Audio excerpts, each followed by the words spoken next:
रामचन्द्राय जनकराजजामनोहराय मामकाभीष्टदाय महितमङ्गलम् रामचन्द्राय जनकराजजामनोहराय मामकाभीष्टदाय महितमङ्गलम् कोसलेन्द्राय मन्दहासदासपोषणाय वासवादिविनुतसध्वराय मङ्गलम् कोसलेशाय मन्दहासदासपोषणाय वासवादिविनुतसध्वराय मङ्गलम् चारुमेघरूपाय चन्दनादिचर्चिताय भानुघटकशोभिताय भूरि मङ्गलम् चारुमेघरूपाय चन्दनादिचर्चिताय भानुकटकशोभिताय भूरि मङ्गलम्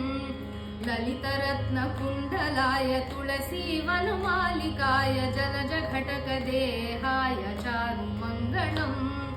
ललितरत्नकुण्डलाय तुलसीवनमालिकाय देहाय चारुमङ्गलम् रामदासाय मृदुलहृदयकमलवासाय स्वामी भद्रगिरिवराय सर्वमङ्गलम् रामदासाय मृदुलहृदयकमलवासाय स्वामी भद्रगिरिवराय सर्वमङ्गलम्